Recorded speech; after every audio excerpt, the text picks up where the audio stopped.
Hi, good morning.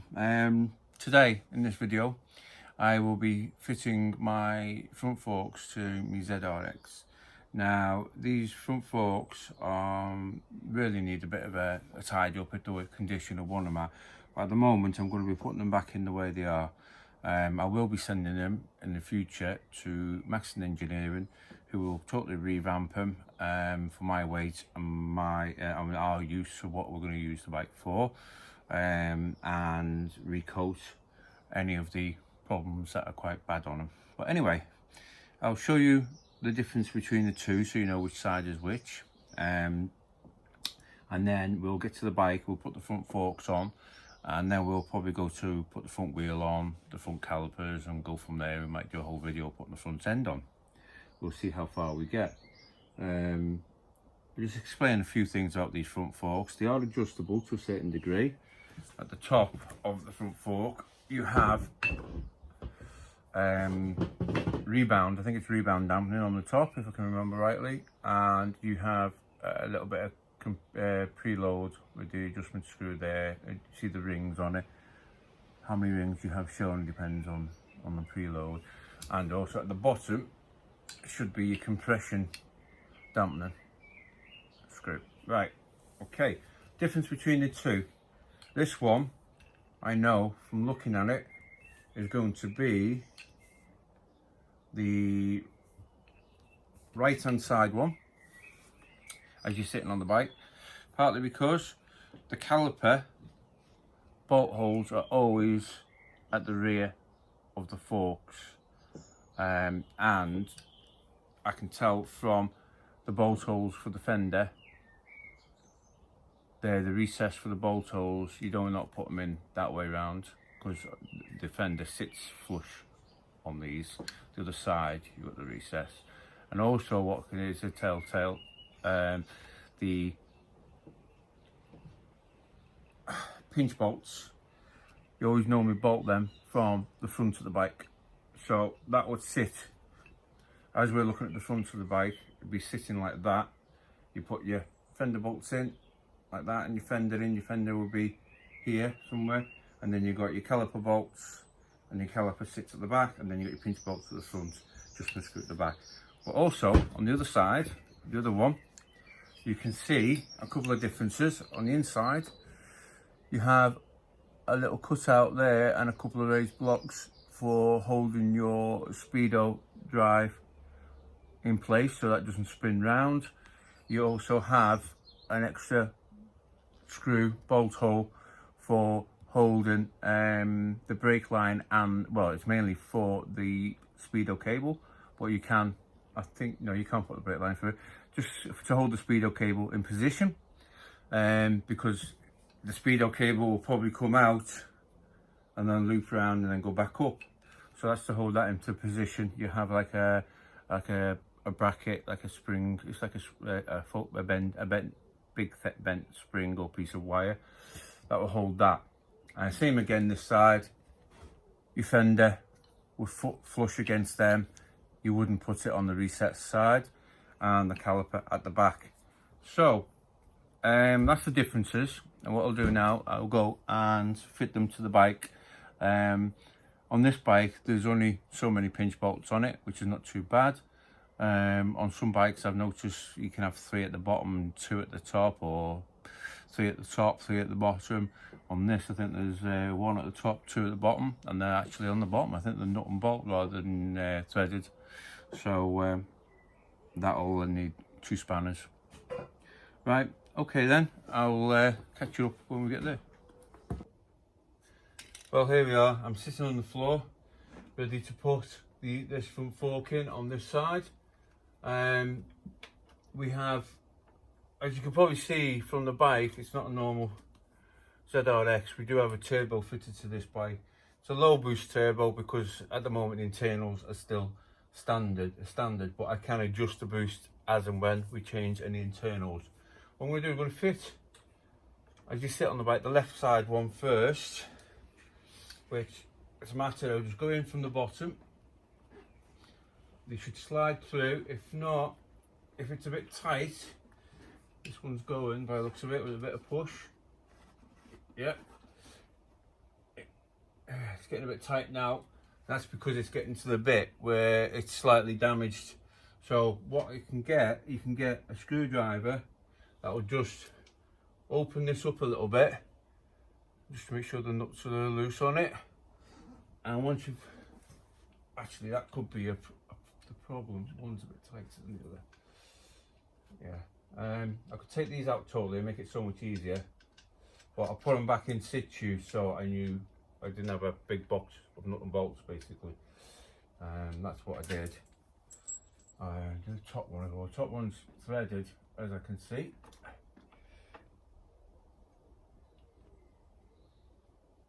I'm just going to get that out, and we'll see if it'll push up again before we start doing anything else. It might just have loosened enough for me to push it up. Yeah, here we go. You might have to adjust your yoke at the top for it to go in, so I'm going to kneel up and just have a quick look.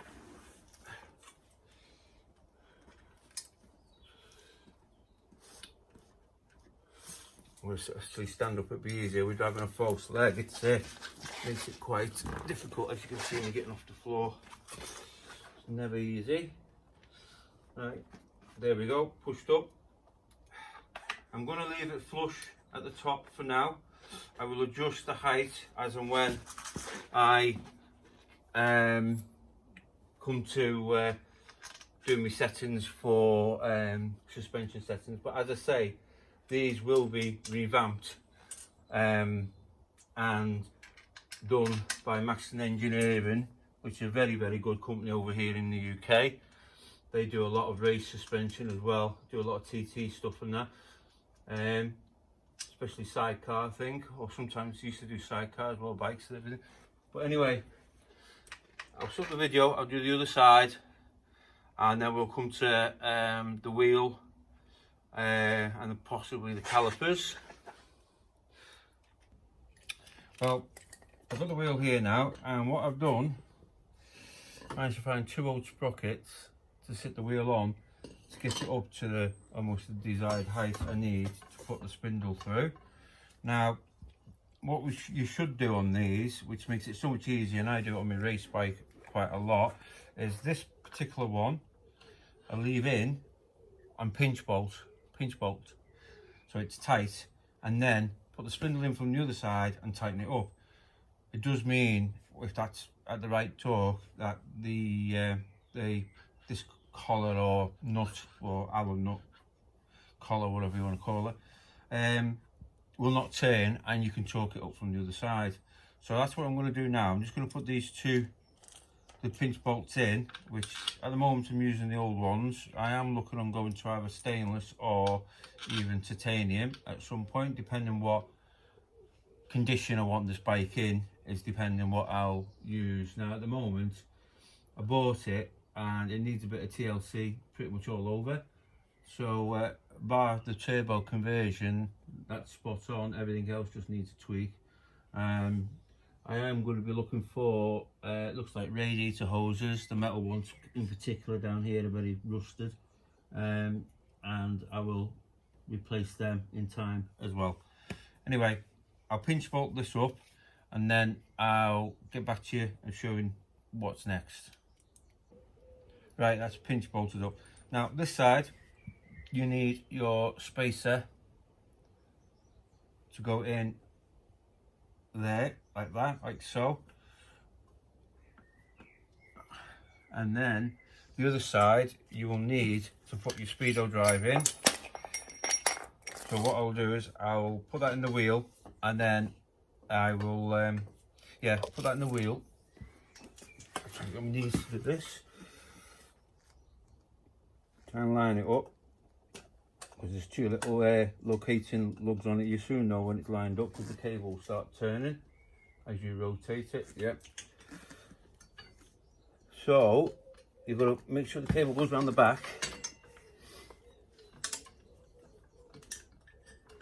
and then you have to line up. There's a little, let me show you, there's a little lug there that has to line up with the 2 blocks I showed here so that this speedo drive doesn't turn, because you want the wheel to turn, not the whole thing. So that will go in almost like so. Goes a bit finicky, needed to be a bit higher really. Oh. What I'm just going to do is put the bar in and then just rotate. Might be able to, is it lined up? Let's have a look from the other side. It's a bit difficult with false leg because I can't get balance.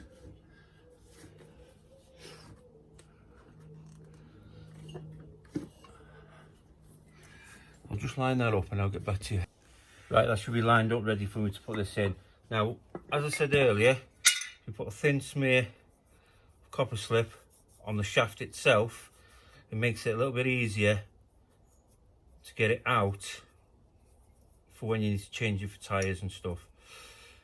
That's more than enough. And if you get any using, clear any excess as you need it. It was lined up before actually, quite well. Just might have to lift the wheel this side to get this line up with your fork. And you lift that side to make sure that lines up. There we go, going in.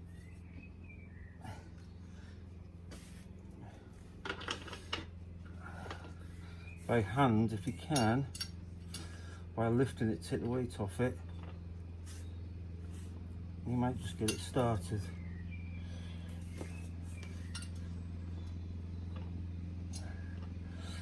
You're watching me struggle doing this. Right, I think I've got that. Yeah, I've got that. What I'll do, I'll tighten that up by hand. Then get back to you to the next bit. Hi. Well, you see on the other side, I've put the speedo drive cable bracket on, which holds it in situ so it doesn't get in the way of the wheel. And I've put the pinch bolts in and I've tightened up the spindle. Next is the calipers. Now these calipers I've had a refurb. I have put, say refurb, just the seals have been done. And I put new pads in as well, as you'll see. They are EBC sintered pads, so they should be quite strong. Now the discs on the front were spot on, got a slight, minute little lip, nothing major. As you can see, they go on pretty all right. And now 2 bolts, 12mm head on these bolts. These calipers are pretty much very similar to the ones that they put on the ZX7, if not exactly the same, which these are well known for the seals to be sort of getting seized, and what it is the aluminium behind the seal oxidizes, creates like a white friggin' powdery gunk stuff, and pushes the seals tighter and tighter on the piston. So I took them totally out, redone them, and put fresh seals in. Now what you've got to remember to do when you do it as well, when you split the caliper, there is like a little O-ring style seal. It's more of a seal than an O-ring, it's bigger than an O-ring, a flat seal that joins, that lets the fluid go from one side to the caliper to the other. And always remember to replace that as well. I have known people who replace it, put the thingy, same one back in and they've been alright, but I've had known people who put it back in and they've not been alright. So there's one caliper on. I'm going to put the other caliper on and I'll get back to you. Right, I'm going to put the brake lines on the caliper and route them up out the way for now. These look like the old builder line, or the early type builder line, because you can undo them from this end and you can change these ends quite regular. So they look like the early type. I have got some builder line lines here, but they're all too long at the moment for this particular application. So I will fit these back on, and I will then, in the future date, may look at replace them, because the newer ones have got like a plastic coating over them, which helps protect it further. So that's, these haven't. So they can eventually over time, if they do catch anywhere, fray, where the plastic is the first telltale whether they will or won't. So I'm going to fit these now. Now they're 14mm banjo bolts, and I'm going to put new seals in. I've got copper ones. You can use copper, or you could use aluminium seals, metal seals. Now these ones were from a kit I was doing earlier, and I just tend to try and keep some on because with my drag bike and my top speed H2 bike, I do tend to have to modify lines and so on and that. Like at the moment I'm putting a rear thumb brake on the H2, and I need a long line to go all the way from the brake, the thumb brake, all the way down to the slave cylinder. Now it's a trick slave cylinder on that because you can use your foot brake as well, but in another video when I come to do that I will show you what I've done with that particular one. It's a pretty fancy piece of kit, but anyway, we'll put new seals on, these lines on, 14mm the back of the caliper. Now you probably saw some fluid coming off them when I was fitting at least this one.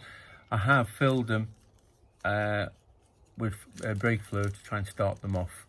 Now obviously there will be the brake line we'll need, and then the master cylinder. Now the master cylinder I took off, I checked the seals and replaced with new and put it back on. I've done the same with the clutch as well. The clutch was totally destroyed, really, the clutch master cylinder.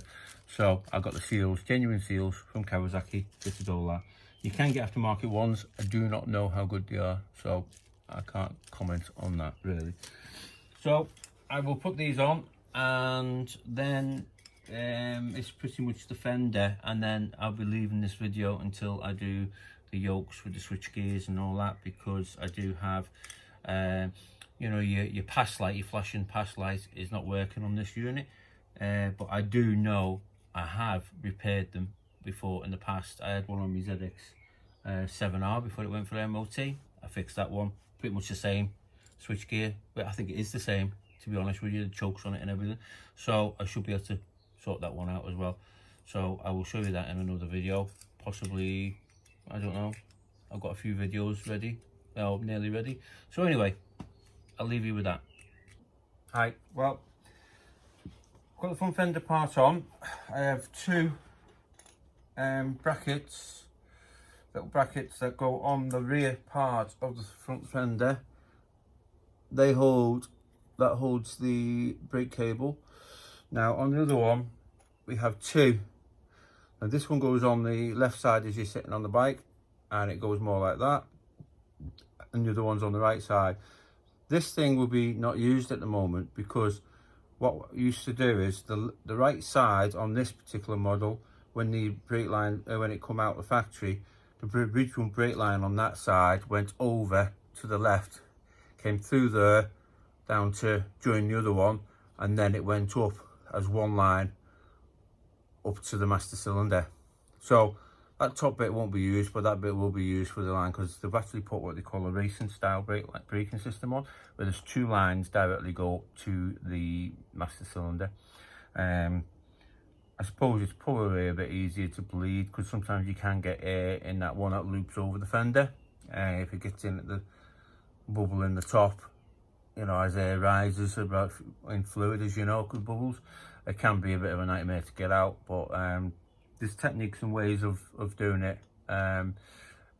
One way is like filling the brake line as much as you can before connecting it at one end, and hopefully you'll have less air in it when you come to bleed it.